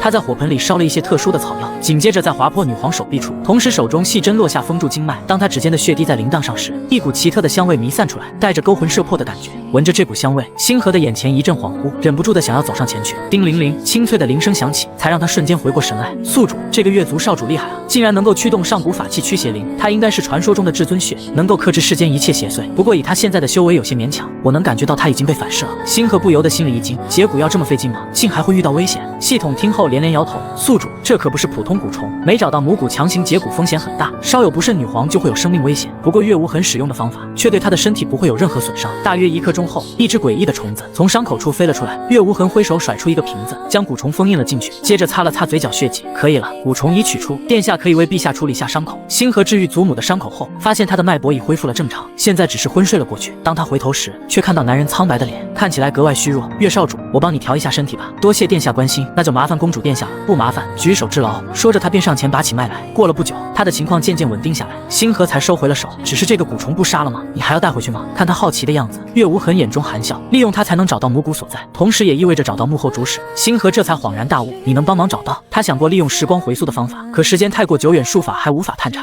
回公主殿下，可以找到。此时两人近距离说话，星河才注意到他的眼睛，那是一双极为漂亮的桃花眼。恍神的瞬间，星河不自觉地低下了头。一旁的女皇早已醒了过来，一脸欣慰地看着两人。星河看到祖母醒了，连忙俯身上前，陛下，你醒了？是啊，我感觉身体突然变得轻快很多，好像一下年轻了一样。女皇感激他的出手相助，同时调集人手配合调查幕后主使。月无痕离开不久，宋嬷嬷急匆匆跑了进来，启禀女皇陛下，柳梦言招供了，之前宫宴刺杀是他跟楚王合谋做的事情，如今他只剩一口气了，但他要求见公主陛下，说有一个秘密只能告诉公主。女皇想都没想直接拒绝，不行，这个柳梦言诡计多端，难保还有什么害人的秘法。说罢就让宋嬷嬷呈上了供词，这一看可不得了，好一个柳梦言，好一个蜘蛛兽人，他们这是想要篡国啊！星儿，你看看他交代的事情，原来早在3年前，柳梦言杀了真的刘府千金，随后顶替身份来到寿皇城，故意设计针对星河，只为顺利娶到他的受夫，继而获得权力成为女皇。星河看着供词却满是疑惑，统统，你觉得这份供词是真的吗？真真假假才让人无法分辨，不过他肯定是冲你来的，这一点毋庸置疑。星河思索一番，很多疑惑的确需要他亲口承认，看样子我还要真正见他一面。画面一转来到狱中，柳梦言奄奄一息地靠在墙上，星河站在外面冷声开口，你不是想见我吗？我已经来了，有什么话赶紧说吧。破解了，破解了！星河的身世之谜终于来了。柳梦言费力抬头看着星河，呵呵，你总算来了。但你以为这样就赢了吗？就算是你们杀了我也没用，无数强者终会攻占这片土地，你们一个也活不了！哈哈哈哈！星河眼眸微眯，淡淡开口：既如此，你何必叫我来听你废话？看他无动于衷的样子，柳梦言眼底露出阴狠。苏星河，凭什么你受到天道庇护，而蜘蛛兽人却遭受不公对待？不过我也算完成了任务，夺了你的命并受缚，破坏了你既定的轨迹，你再也不是救世之星。你们死后，我的族人也会离开那里，回到属于他们的地方。听到这番话，星河心中暗暗一惊，这到底怎么回事？是不是你们在背后搞的鬼？你想知道啊？你过来，我告诉你。说着，他对星河招起了手。星河戒备着转身离开。我不想知道。看着他走得如此果决，柳梦言瞬间尖叫起来：你难道不在乎他们的死活了吗？星河嘴角一挑，想拿他们威胁我？有我在，没人能伤害他们。哈哈哈，是吗？那么江墨川你怎么说呢？你以为10级异能就可以为所欲为吗？这世界强大的兽人还有很多，只要动手就能轻易杀了你们。呵呵，既然如此，那你来兽皇城时应该第一时间动手啊，何必还要勾引江墨川他们呢？柳梦言，你所说的每一句话，我一个字都不信。不待他再说话，星河直接转身向外走去。突然间，柳梦言大喊一声：以命为祭！顷刻间化为血刺向星河冲去。就在即将接触他的瞬间，一道金色护罩凭空出现，刹那间金色光芒如护盾般将其反弹了回去。噗的一声，柳梦言吐血倒地。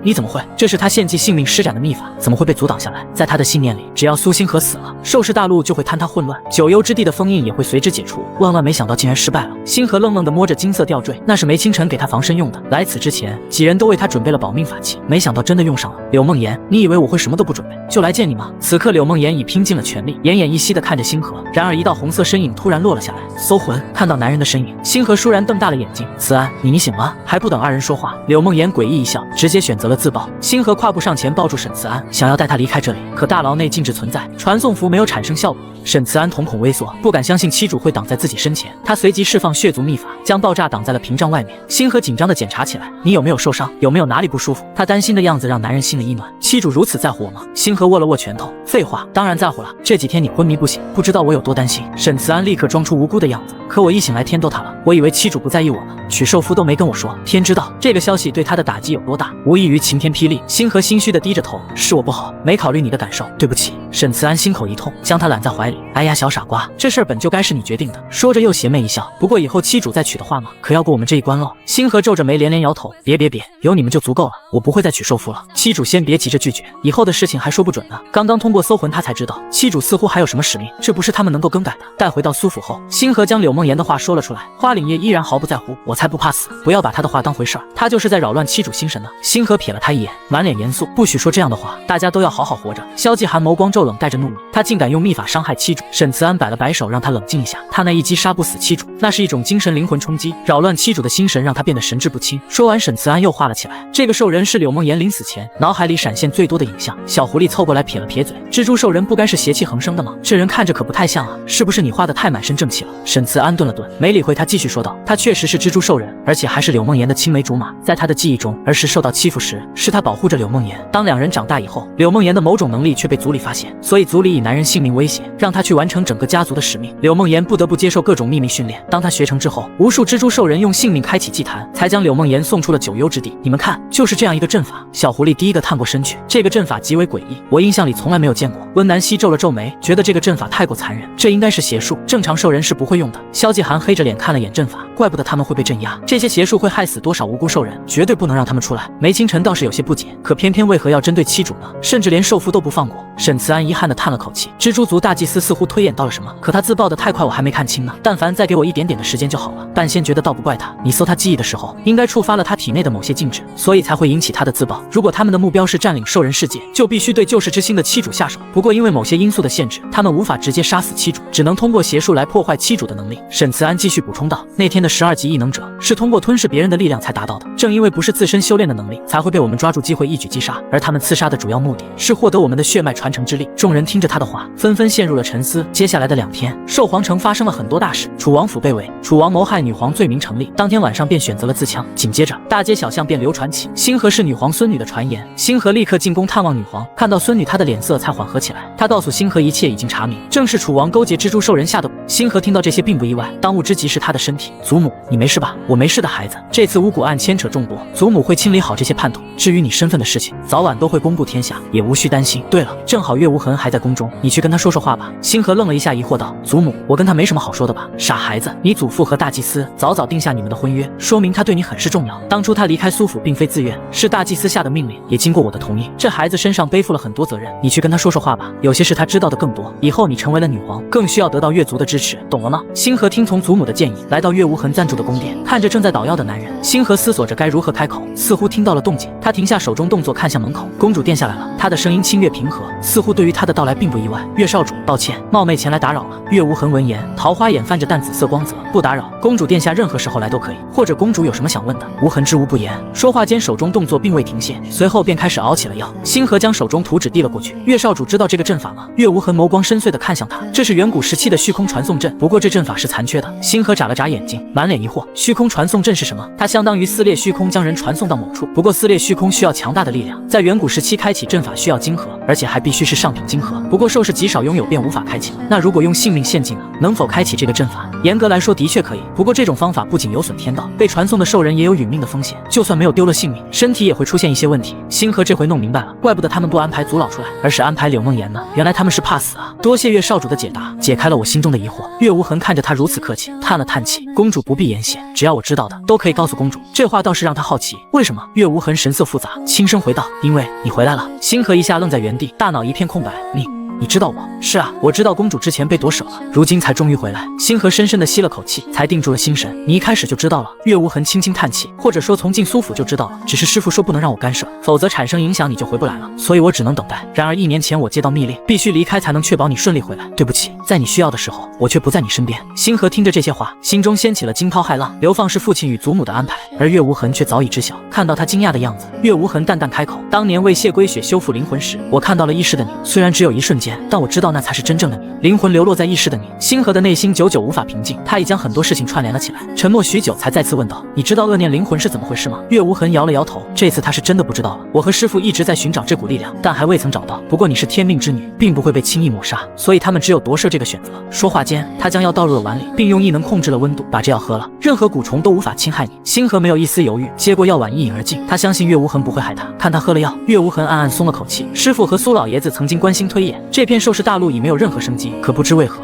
在苏星河出生之后，仿佛救星降临，改变了一切。喝过药后，星河紧张地握紧双手，心也不由自主地提了起来，终是鼓足了勇气问了出口：那个谢公子他还好吗？岳无痕看到他微颤的指尖，刻意放轻了声音：他的灵魂已经彻底修复了，不会再出什么问题了，只是他醒来的时候便被他父亲安排人带走了，应该带去了未知区。星河瞪大了眼睛，满是不可置信，他父亲不是死了吗？难道还活着？男人肯定的点了点头。那些护卫都是冰雪灵兽，实力都在10级以上，这个家族的底蕴远超想象。这个消息太有冲击力了，完全超出了星河的认知。他一直认为谢归雪是最后一只灵兽，没想到会是这样。岳无痕继续说道：凡兽大陆灵气稀薄，并不适合他们。然而苍兽大陆不仅灵气充沛，还有专门的冰雪之地，也就是玄冰雪域，那才是冰雪灵兽生存的地方。星河此刻反而沉默下来，那里会让他更舒适一些吧？或许以后也无法见面了，可他还是忍不住想说：那谢家主同意他离开吗？他父亲不是很爱谢家主吗？岳无痕明白他的心情，可事实往往就是那么无情。或许不同意吧，但在强大的实力面前，谢氏一族也无法抗衡。而且他的父亲只是派手下来接，并没有去见过谢家主。星河的神色平静下来，谢谢你告诉我这些。突然想到什么，他又秒变好奇宝宝：那你见过我的祖父吗？他是什么样子的？还有我娘是不是在未知区？他觉得岳无痕好像什么都知道，难怪祖母会让他过来呢。岳无痕看着他，桃花眼里泛着温柔的光。我只见过苏老先生的一道残影，他的本体好像被禁锢在什么地方。他还跟我说了很多话，他说若他的孙女要去苍兽大陆，希望是我带他进去。这是他留给我的锦囊，让我再见你时转交给你。星河接过锦囊，却发现无法打开，于是再次看向了岳无痕。他尴尬地挠了挠头，这个只有你的血才能打开，还有你的母亲确实在苍兽大陆，来自碧水部落。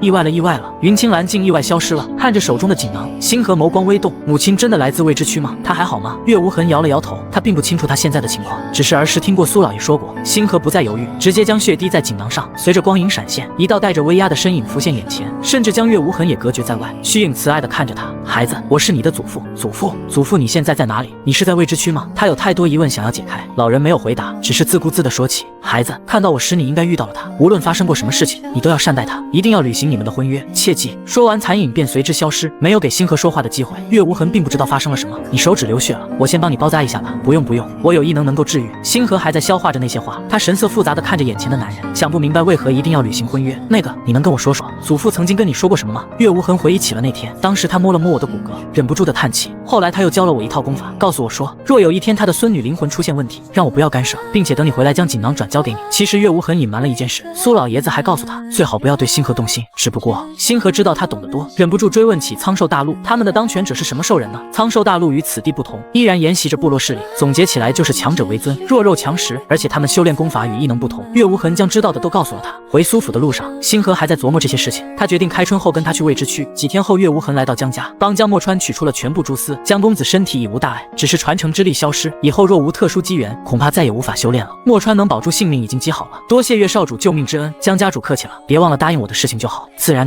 岳公子，这是答应给你的东西。说着，便将祖传血灵石交给了他。这块灵石对开启月族阵法有用，星儿迟早要去苍寿大陆，还是要提早做些准备。转眼间10几天过去，段庭轩从祖宅赶了回来。庭树，你将这本古籍交给殿下，或许对他会有帮助。他有些无法理解，明明大哥那么想见他，为何还要自己去送？段庭轩何尝不这样认为？可他哪还有资格再去见他呢？此事极为重要，你一定要亲自交到他手上。弟弟看他憔悴自责的样子，很担心他的身体，要不我们请岳少主帮你看看吧，他都帮江公子治好了身体。段庭轩摆了摆手，示意他自己没事，他明白这是心病，无药可医。段庭树很快将古籍送到了苏府。星河接过古籍询问起来，这是你大哥让你送来的？大哥去祖宅就是为了这本古籍，他说可能会对公主殿下有所帮助。星河简单的翻了翻，当看到夺舍2字时，仿佛惊雷在耳边炸开，不自觉的手指紧绷起来。你大哥还说过什么没有？他说不让我看里面的内容，还有再过几天我们就会去西南边关了。段挺树低着头等着星河的回答，然而星河直接将符文递了过来，这是4张保命符，你爹娘和你们一人1张，虽说是去保家卫国，但你们也要保护好自身安危。这本古籍对我很有帮助，代我谢谢你哥哥。当他拿着符文回到段家，段家上下都惊讶不已，这是传说中的保命符，公主殿下难道是符文师？意识到这点，他们更是懊悔不已。大哥，公主说她谢谢你的古籍，确实有用。此时段庭轩再也忍不住了，低头流着泪，不知还能说些什么。星河坐在桌前，一页页地翻看着古籍，系统看到惊呼不已。天啊，这是关于灭世黑莲的记载，这上面记载着黑莲可将怨念转化为黑暗力量。后来在远古大战中，黑莲被毁，大战停歇，但它残存的气息却滋生黑暗力量，这才导致很多野兽被清洗，从而变成了变异兽。系统担忧地看着他，据我所知，一旦黑莲降世，整个世界都会被其毁灭。星河边听边翻，这古籍没写太多黑莲，倒是记载着夺舍的信息。这方世界有天道压制，没有兽人可以夺舍他人身体，只有一种例外情况，给雌性喝下黑莲配制的秘药，药效便会转化到所生孩子身上，接着以花瓣作引，便可以夺舍这具身体。系统一下就明白过来，那岂不是说你的母亲被人下了黑莲秘药，从而导致你被夺舍？然而你的灵魂太过强大，他们只操控了3年，终究还是让你夺回了身体。星河目标也清晰起来，我要找到母亲，或许她才能解开这些秘密。此时门外响起了焦急的声音，妻主云青兰消失了。星河脸色苍白起来，正在筹备成亲的时期，她怎么会消失呢？梅清晨尴尬地低着头，不知该从何说起，就挺突然的。我们正说话时，一道光芒笼罩在她身上，然后就凭空消失了。这是地上留下的吊坠，我刚刚推测出她被传到了未知区，再具体的我也无法探查了。星河拿着吊坠皱了皱眉，我要去趟云霄城，或许云爷爷知道些什么。说罢便直接画起了传送符，向着云霄城而去。见他脸色苍白，云老爷子意识到不对劲，丫头可是出什么事了？云爷爷，我没照顾好青兰，她突然消失不见了，只留下这个。星河讲述了她消失的经过，以及梅清晨的推测。云家主拿过吊坠，感受到上面的灵气全无，若是未知区的话，很可能是他父亲的族人，使用秘法将他召唤回去了。接着他招呼星河在桌前坐下，青兰他爹是云烟偶然就回来的，这个吊坠便是他们的定情信物，只是他们生下青兰后就牺牲在了边关，如今突然消失，或许跟他爹轩辕冰的来历有关。听到这些，星河的心才稍稍安稳，若是如此，他应该没有性命危险。云家主恍惚着点头，根据血脉感应还有他的命牌来看，他还活着。云爷爷放心，我会尽快找机会去未知区，一定会找到青兰的。云家主欣慰的点了点头，丫头，跟我去趟云镇，那里有关于雷兽的古籍，或许能帮到你。星河乖巧地跟着前往云镇，一路上听着他的讲述。云镇是双州和幽州交界处，云族众人世代生活在这里。当初雷兽人抵御外敌立下战功，于是云霄城才由云族人历代接管。星河听着不断点头，只是双州2字让他想到了谢氏家族。马车经过街道，一些交谈的声音传了过来。听说了没有？谢家主又有身孕了。真的假的？谢家主刚娶寿夫就有身孕了？当然是真的。不知因为什么，他好像突然想通了，一下娶了好几个大家族的寿夫，那谢公子未必是继承人了。如果家中有了雌兽，那肯定是雌兽继承家业啊。系统突然哼了哼，这些谢家主不是很爱儿子吗？也不知现在怎么想的。谢家主的事情与我无关，龟雪被他父亲带走，平平安安的就好。系统还是愤愤不平，要不是他拆散你们，宿主也不至于为他难过。有句话怎么说来着？君既无情我便休。他要是真变心了，你也无需念着他。星河顿感无语。好了好了，别提这些事了，眼下青兰的事情最重要。说话间，车队来到了云家宅院，这是苏家千金苏星河，也是女皇亲赐的定国公主，还是你们少主的未婚妻，任何人等不可怠慢。众人纷纷行礼，见过公主殿下。系统又忍不住吐槽起来，看看什么叫受到重视，当初宿主都未被谢家承认过，星河也没想到会如此隆重，尊严是自己赢得的，又不是旁人给的。说话间，二人已来到3楼书房。丫头，这里便是存放古籍的地方，你可以随意看。星河谢过爷爷便开始翻看起来。宿主快看，这是关于远古雷兽人的记载。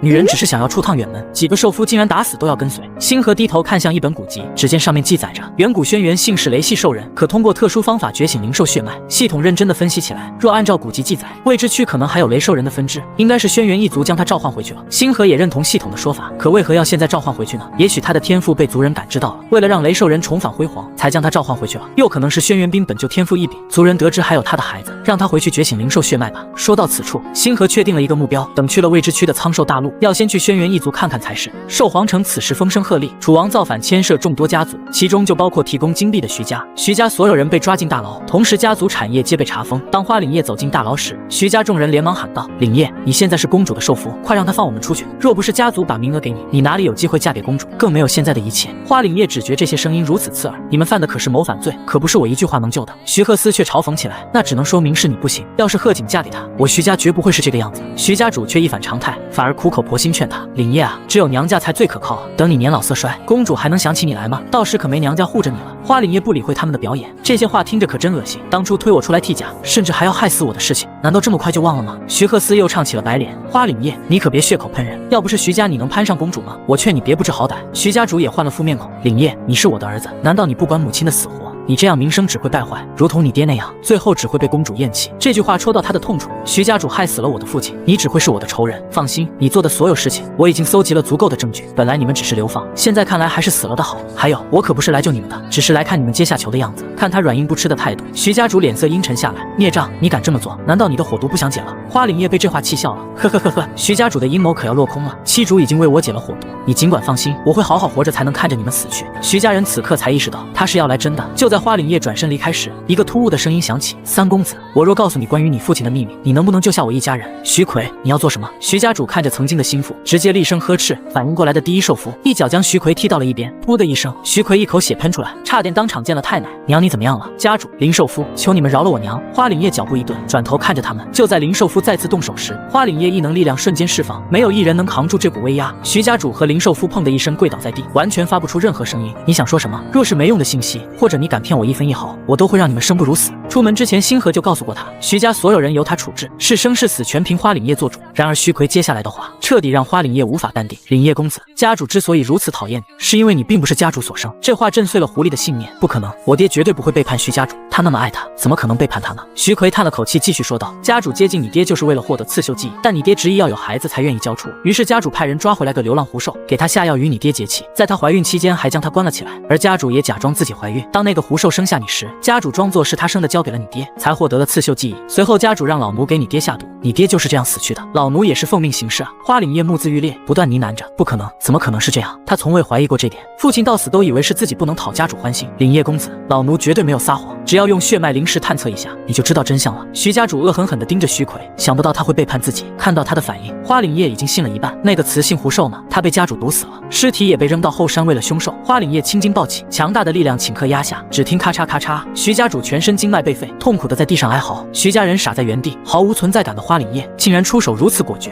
孽障，一个对母亲下手的人，注定被所有兽人唾弃谩骂。没了徐家，身份卑微流浪兽人的儿子，注定不会让公主喜欢上你。花岭叶紧咬着牙，回手一巴掌扇飞了他。徐家主扑哧一声撞到墙上，连带着牙也飞了出去。回到苏府后，他仿佛被抽走了所有力气，一副无精打采的样子。星河拽住他的衣袖：“岭叶，你怎么了？”回过神来，他一把抱住了星河，嘴角微微颤动着，可不知道说些什么。星河感受到他的不安：“你怎么了？有我在呢，无论发生什么事都不要担心。七主，你也会厌恶我吗？也会瞧不起我的，对吗？”星河被他问得一愣：“怎么会？我喜欢的是你啊，怎么会厌恶你呢？不要胡思乱想好不？七主，你让我做什么都可以，我也会很听话的，只听你一个人的话。”他的声音有些哽咽，手指也在轻轻颤着。无论星河怎么问，始终一言不发。星河看他破碎的样子，直接将他拉进了屋屋里，随后一把将他推到床边。花凛叶愣愣地看着他，不知道妻主要做什么。妻主是不是不高兴了？只要妻主能开心，打我骂我都可以。星河突然靠近了他，是不高兴了，觉得你真是傻啊。花狐狸却眼尾泛红，委屈起来。妻主不喜欢的事，我再也不会做了，只做妻主喜欢的事情。星河叹了口气，低头落在了他的唇边，甜香的气息让狐狸骤然失控，却被星河一把按住，别动。看着慌乱的狐狸，星河觉得还挺有趣。随后他勾起他的衣带，那你告诉我，今天到底发生了什么事？狐狸哪里扛得住这种折磨，只能乖乖求饶。我去见了徐家人。星河眸光一动，他们对你说了什么？你不告诉我的话，我现在就去处理掉他们。狐狸一把抱住他，别，我说。随后将那些难听的话一股脑的说了出来。星河撇了撇嘴，哭笑不得。就为这些你就难过？我是那样喜新厌旧的人吗？我爱你们，怎么只会在意外表？而且修炼异能足够强的话，可以永葆青春，容颜不老。星河理解他的心情，从小缺失安全感，又在那种算计的环境长大，他很心疼小狐狸。凛夜，不要胡思乱想，你娘当时情况那么危险，她依然愿意生下你，说明她是爱你的，你在我们心里都是珍贵的。花凛夜的头埋得更深，眼泪一滴一滴的落了下来。星河心疼的看着他，怎么哭了？妻主，谢谢你，你是我的救赎，是你让我活到了现在。星河疼惜的拍着他，你个傻狐狸，还有祖父祖母和姑姑呢，他们对你的爱都是真的。这几天我们就收拾一下，为去未知区做好准备。或许你娘这边还有你的亲人，我们不能放弃。系统听到这急了起来，宿主，你们节气时引发了天地异象，所以我推测他母亲也不是普通血脉，若只有他父亲的传承，他的血脉之力不会如此强大。就是不知道什么势力杀害了他的亲祖父母，那可是金乌首领和狐族少主啊！就在星河沟通的时候，狐狸的九尾一下绽放开来，直接将星河包裹起来。这一缠就是一夜时光。第二天，狐狸才依依不舍地放开。此刻他只感身心舒畅，不安的感觉荡然无存。虽然星河困得睁不开眼睛，还是趴在他的怀里说道：“你到时候为徐家求情，放他们一条生路，将死罪改为流放。到时候在流放路上，我会安排暗卫解决他们。”花凛夜身心动容，妻主做这一切，全是为了维护他的名声。还有徐家的产业只是暂时被查封，我跟祖母说过这事儿，之后朝廷会下令让你接手的。狐狸眼一下亮了起来，如此甚好，我就有嫁妆给妻主了。嘿，反正我的一切都是妻主的，我的人我的心，毫无保留，全部是他的。冬去春来，万物复苏，女皇昭告天下，封星河为皇太女。与此同时，各大顶尖世家全力支持，她的地位已不可撼动，震慑三王，使其更加不敢反叛。女皇慈爱地拉着她，段家已顺利到达边关，徐家也在流放路上遇到了山匪，无一人存活。星河点了点头，这些是祖母怕脏了他的手，亲自安排人手处置了徐家。祖母，过几天我们就要出发了，你要照顾好自己，要保重身体啊。傻丫头，我如今身体已好，你才要保护好自己。未知区可是危险重重啊，要不你等等再走。岳无痕搜集的灵石才刚刚够用，你们这么多人过去，未必会到达同一个地方。星河摇了摇头，他试图找过别的方法，但全没有用。祖母，如今只有通过越族才能顺利进入未知区，而且也不能再耽搁时间了。也不知道青兰怎么样了。祖母也知道进入不易，你爹花费那么多年的时间都没找到那里的入口。虽然女皇还是不放心，但孙女心意已决，她也知道劝不住她，一定要保护好自己啊。接着星河拿出了2本书册，祖母，这是关于农耕的笔记，还有我庄子上都是高产作物，等收获了之后，祖母可以征用下来，做下一批作物的种子。光看这些字迹就知道他没好好休息，怪不得听说这段时间你都在庄子里，也是难为你了。星河接着讲起另一本笔记，祖母，这个上面画了一些工具。女皇一边听着一边感叹，心想一定要发放告示，让所有人知道这是星河想出来的办法。几天后，星河准备跟岳无痕前往南疆，可几个男人的身影让他一愣。苍寿大陆危险重重，你们这是？温南希打断了他的话，妻主不必劝了，你去哪里我便去哪里。慵懒邪魅的声音也传了过来，妻主可别想甩开我，这条路我跟定了。不是，我怕给你们带去麻烦，我希望你们安安全全。萧继寒再次打断了他，妻主你知道的，我跟萧家本族有仇，我是去找他们算账的。梅半仙看着星河，目光坚定，危险倒是不怕，可就怕见不到妻主。小狐狸站在那里挠了挠头，妻主，我也有必须去的理由，反正必须要去。星河看着他们感到头疼，这几个憨憨在这事上面根本就不听他的。相遇了，星河与谢归雪终于相遇了。经过1个月的路程，众人终于抵达了南疆边界。岳无痕走下马车，苏小姐，这里环境特殊，马车已无法进入了。沈慈安反应最快，那我带着妻主飞行进去。我飞得可快了。岳无痕听罢连连摇头，这里有特殊限制，无法飞行，只能先走过去，最好化为本体，速度会更快一些。星河思虑一番，点头答应，那就麻烦岳公子了。一听这话，几人用期待的眼神看着星河，眼前场景让星河有些恍惚，仿佛回到了北罗部落。就在这时，岳无痕化为一只月鹿走到前面，我也可以带苏小姐过去。看到她的本体，星河的眼前一亮，想不到她竟然是月鹿兽人。萧继寒跨步上前，不必麻烦岳公子了，我们带着妻主就好。温南希化为蛇身，快速挡住星河的视线。妻主，你选我们哪一个？星河对上他温润的眼眸，哪里还能拒绝？你来带我吧。听到妻主的回答，温南希用蛇尾将他轻轻卷起。虽然几人感到失落，但至少不能是岳无痕，他们可不想再多个竞争者。这里危险重重，大家跟紧我的步伐，最好在我光芒覆盖的范围内。说着，他将周身的光芒扩大，带着众人向森林深处走去。3天后，一行人到达了10万大山深处。越族兽人见到月无痕，纷纷恭敬行礼，是少主回来了。明天晚上正好是月圆之夜，可以开启阵法，大家早点休息吧。第二天晚上，月无痕便开启了祭祀仪式，圆月月光照亮整个祭台，他将手腕割破，滴落在祭台中央。随着他口中的吟唱，祭台周围瞬间卷起了狂风，月光越来越亮，一道冲天光芒顺势而起，带着符文缓缓上升。还不等星河仔细查看，就被一股力量卷了进去。迷迷糊糊中，他只觉周围非常寒冷，却无法睁开眼睛。不会冻死在这里吧？隐约间传来了脚步声，星河感觉自己被抱了起来，然而头疼让他再次昏睡了过去。再次睁开眼睛，星河已经躺在了山洞里，他立刻寻找起温南希他们。宿主别找了，他们被传送到了别的地方，不过他们没事，不用担心。星河刚刚松了口气，一个男人便走了进来，他提着一只野兔，愣愣地看着星河。你醒了？星河点了点头，谢谢你救了我。可这里是什么地方？男人蹲下添了些柴火，耐心答道，这里是玄冰雪域。星河的手紧紧握了起来，这是冰雪灵兽的地界吗？是的，整片玄冰雪域都归奈兰家族掌管。星河猜测他应该了解这里。恩人，我对这里的情况还不了解，能不能跟我说说这里的情况？男人眸色幽深地盯着他，耐心地解答起来。如今奈兰家族的家主是奈兰玲，少主是最近刚回归的奈兰归雪。听到他的名字，星河的心也紧了起来。宿主，这个奈兰一定是谢归雪，不过他爹不是献祭了吗？如今还活着是怎么回事？果然古籍不能全信，不是说他们至纯至信吗？传得神乎其神的。星河嘴角抽了抽，我也不知道怎么回事，或许该见一见他，当面问清楚才行。此时男人将兔肉递了过来，饿了吧？先吃点东西。星河愣了愣，接过食物，谢谢你。虽然空间还有食物，但也不好暴露出来。吃了几块肉后，才感觉恢复点力气。恩人，纳兰少主是家族继承人吗？他是家主定的继承人，然而族老们担心他没归属感，所以只有他跟家族圣祠成亲，才会支持他做家主。系统立刻暴怒起来，谢归雪要是答应了，宿主你怎么办啊？星河没有说话，只是将头埋得更深，不知道在想些什么。男子看着他，感受到了落寞的情绪。姑娘认识奈兰少主？星河依旧没有回答，他想问他的情况，可又不想暴露来自凡兽大陆。男子自顾自继续说道，据说奈兰少主极力拒绝，但族老一直给他施压，逼迫他答应，后面如何我便不清楚了。星河对他的印象很好，不仅耐心回答着问题，也没有追问自己的来历。多谢恩人告知，我叫苏星河，不知恩人如何称呼？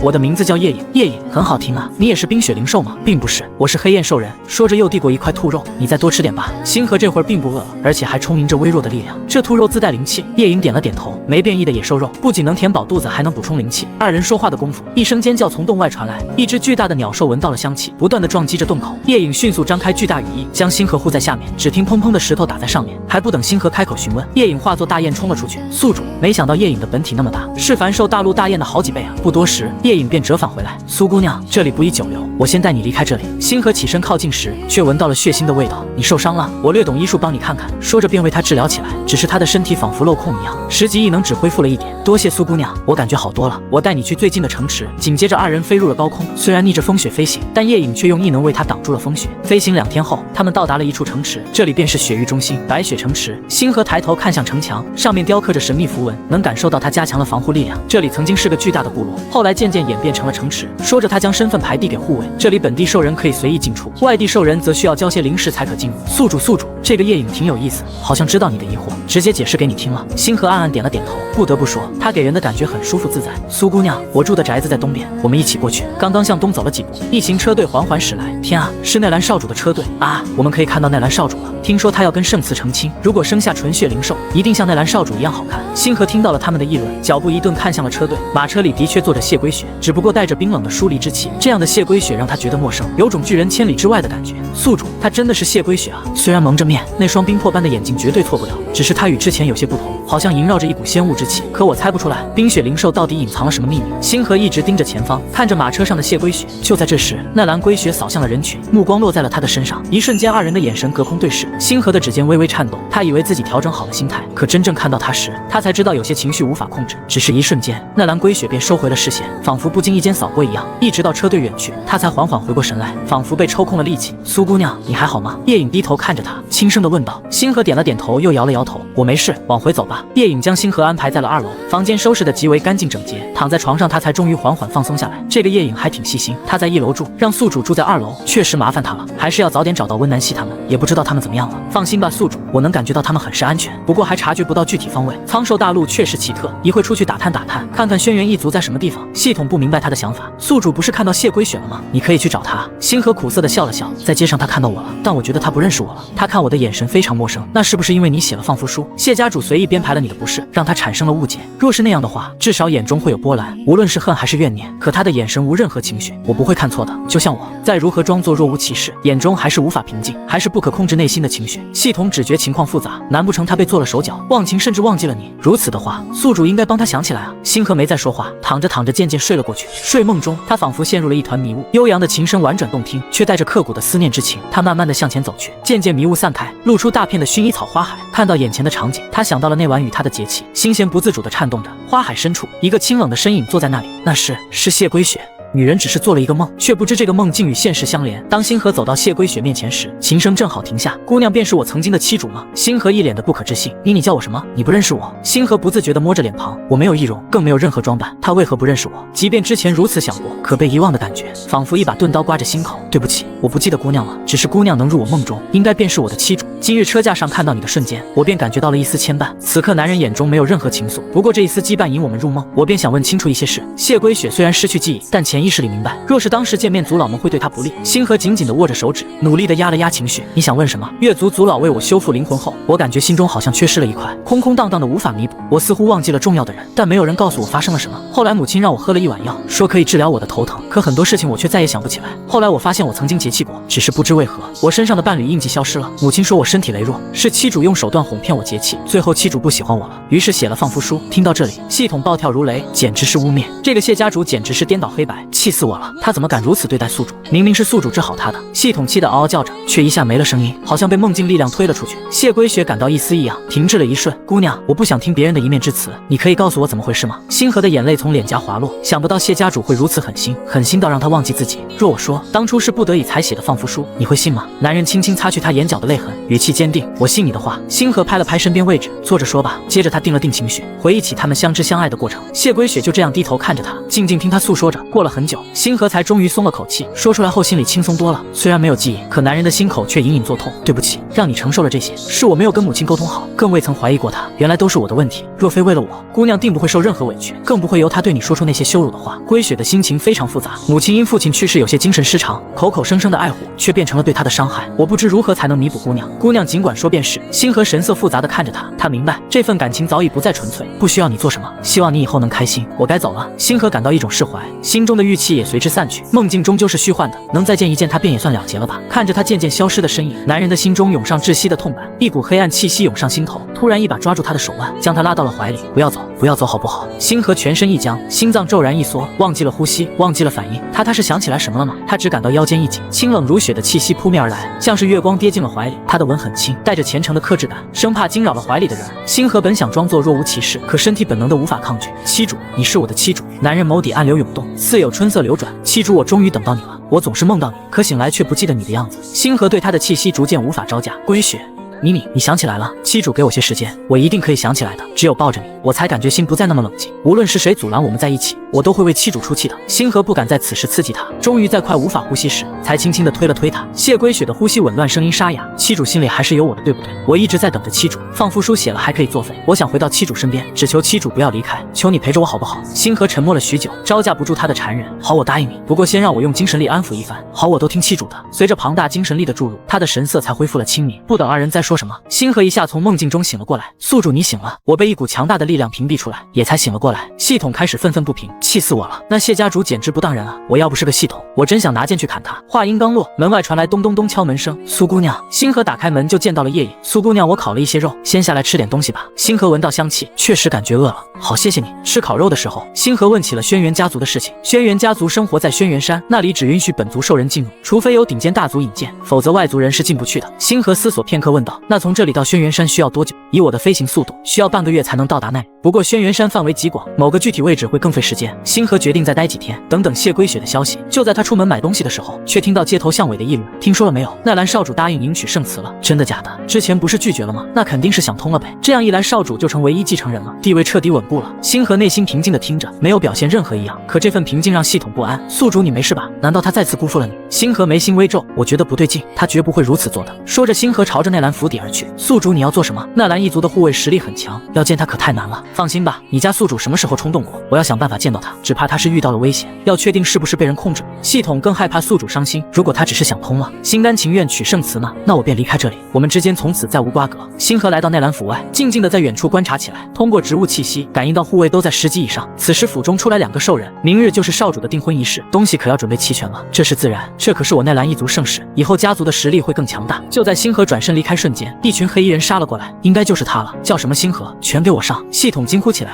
宿主快走！有好几个12级高手。星河神色冷漠，翻身而起，身上暗器飞刃咻咻射出，同时腰间软剑快速抽出，当一道残影闪过，一个10级刺客已倒地不起。此时另外2人冲了上来，星河木系藤蔓瞬间爆射，直接刺穿了2人的经脉。有毒，他怎么可能是毒药师？这毒药好生霸道！就在几人犹豫的同时，星河再次击杀了3个杀手，随后剑指黑衣头目，说出你们背后的人，给你们一个痛快。他已做好了强行提升的准备，不过还不清楚幕后主使。当前最好的策略是离开这里。随后他扔下几颗丹药，一股毒烟瞬间弥漫开来。趁着这个空档，星河快速向城门方向而去。就在他即将到达门口时，几个飞行兽人突然大喊：“城门守卫，快拦住那个雌性，格杀勿论！”守卫接到命令，快速拉弓朝着星河射去。叮叮当当的声音响起，星河将所有的箭反杀了回去。与此同时，天空一道笑声响起，夜影旋转着飞了过来，羽翼挥动，同时将空中的飞剑全部扫掉，紧接着飞速落下，抓起星河将他放到了背上。苏姑娘别怕，我会送你离开这里。星河缓缓松了口气，靠在他的身上。你怎么来这里了？我今日去奈兰府应聘护卫，得知圣慈卢景色要杀你，于是便赶了过来。星河眼底掠过寒芒，原来是他要杀我。纳兰少主有什么情况？据说奈兰少主一直昏迷不醒。2人说话间，后面的杀手不断放着暗器，夜影与星河闪转腾挪，不断击杀着追上来的敌人。此时一个兽人竟然自爆，爆破的力量冲向2人。夜影以全身力量挡住攻击，用尽全力将星河扔向山峰，他则坠下了悬崖。苏姑娘，苍兽大陆危险，珍重！星河没有丝毫犹豫，转身一跃跳了下去，抱住夜影的同时，不断的为他修复起伤势。苏姑娘，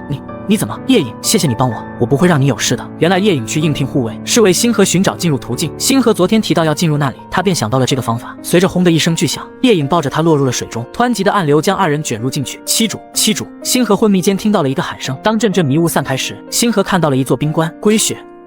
星河试图打开冰棺，这是封印禁制，怎么可能？他看着符文逐渐冷静下来，脑海中不断闪现着封印光影。接着他咬破手指画起阵法，一股轰然力量响起，冰棺上的封印快速消散。画面一转，奈兰府内某处房间，昏迷的谢龟雪喷出一口血来。少主，你醒了，敢对我的妻主下手，下辈子注意点吧。身上的禁锢突然消失，瞬间让他轻快起来。妻主？梦里的是妻主吗？少主醒了，快来人，快请族医过来。守在一旁的兽人激动大喊起来。不必。谢龟雪一把扫开众人，他现在只有一个想法，那就是要去找他。妻主，对不起，我怎么能忘记你呢？怎么能忘记？当他来到约定地点时，看到的只有一片狼藉。此刻无尽的恐慌在心底蔓延，他颤抖着跑出了房间。大叔，麻烦你告诉我，屋里的人去哪里了？老人被他吓了一跳，之前有群黑衣人杀了进来，屋里的人也再没回来过。谢龟雪身形一晃，只觉眼前一阵阵发晕。多谢告知，他努力着平复呼吸，随后运转起异能，试图追寻气息找到星河。这是内兰一族的气息。刹那间一股杀意涌上心头，无论谁敢动他，都要付出代价。此时卢景色正沾沾自喜，一旦定亲，奈兰龟雪就归我控制了，到时整个奈兰一族都是我的。就在他得意的时候，一个护卫跑了进来，小姐不好了，少主不知去向，怎么可能现在醒了？我亲自动的手，他不可能挣脱。为了控制他，我不仅使用了秘法，还偷偷派人给他用了秘药，怎么可能醒来？他醒来有什么反常没有？少主说什么星河七主的，我们也听不太明白。卢景色气得浑身发抖，废物，一群废物，他什么档次也敢跟我争？不过那个雌性掉下鬼玄河，绝对不可能活着出来，把尾巴都打扫干净，别让他发现跟我们有关的线索。他自信一切尽在掌控，有的是办法压制住奈兰龟雪。画面一转，奈兰龟雪循着气息来到悬崖边，可气息却在此处全部断开，他再也无法支撑，身体一软跪在了地上。他不敢想他遇到了什么，内心的疼痛让他逐渐失去理智。万里晴空突然降下飞雪，雪花飘落，寒气逼人。追来的护卫慌忙劝道：“少主，马上就是你和圣慈的定亲仪式了，是不是该滚开？”谢龟雪挥手间力量横扫而去，那人直接飞了出去，撞到树上昏迷不醒。你说的对，我差点把他给忘了，那他也该死了。话音落下，谢龟雪直接消失在原地。少主去哪了？怎么突然就没了？少主应该回族中了，可感觉他不太对劲啊。景色园中，卢景色房门突然碎开，寒意瞬间弥漫开来。没等他有所反应，一只手瞬间掐住他的脖子。敢对我的妻主下手，你想死吗？卢景色却笑了起来，